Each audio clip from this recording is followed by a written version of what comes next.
Ingat kayo guys. Uso ngayon yung sipon, lagnat, ubo, niloko, iniwan. Ay, makain lang pala ako. Sorry. Kain tayo guys. Tapos na tayo maglinis guys. So, napansit kanto na ako guys.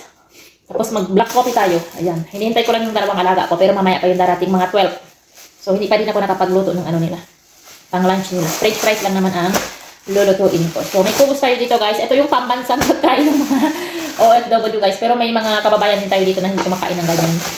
Pero ako wala yan. Kakainin ko yan basta gutom ako. So, wala tayong sliced bread. Mas maganda yung pancit canton sa sliced bread guys. So, wala tayong sliced bread. So, kubos ang kakainin natin. Kagabi lang ito binili ni madam. Ayan. Ito yung breakfast natin guys. Dahil pagdating ng alaga ko is maglalaba ako. Marami akong labahan guys.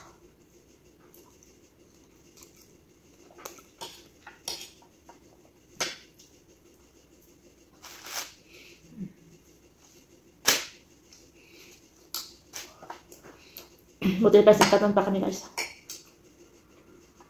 Lamig kong labahan. Tapos sobrang lamig ng tubig. Grabe. Lamig ng tubig.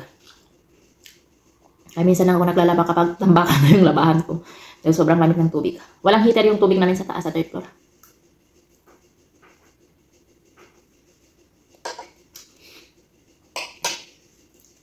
Kayo din ba guys? Kapag dalawang pancit canton ang ginagawa ko, hindi ko nang ubos. Kaya 1.5 lang yung ginawa ko. May kalahati pa doon sa cabinet. Kapag isa naman is kulang. Ano ba yan? Kaya tuwing gumagawa ko ng pancit canton guys is isang kalahati talaga guys. 1.5. Hindi ko din naubos kapag dalawa. O, diba? Ang gulo.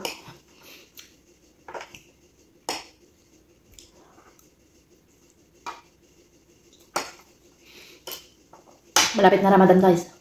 Sobrang mahihirapan na naman. Sobrang mahihirapan na naman yung mga kababayan natin yung marami sila sa loob ng bahay, yung mga amo nila. Ano, yung mga big family sa isang bahay. Mahirapan na naman yung mga ano natin, kababayan natin dahil sobrang daming trabaho tapos saka makakatulog kapag madaling araw na ganun. Danas ko yan dati guys, nung hindi pa naghiwalay yung amo kong babae at saka amo kong lalaki guys.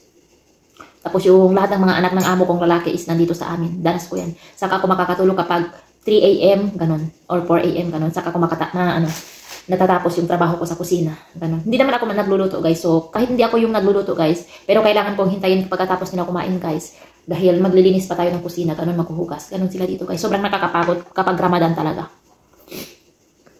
Pero ngayon safe na ako guys dahil yung amo ko lang dito mag-isa sa bahay guys. So siya lang naman ang nagpa-fasting.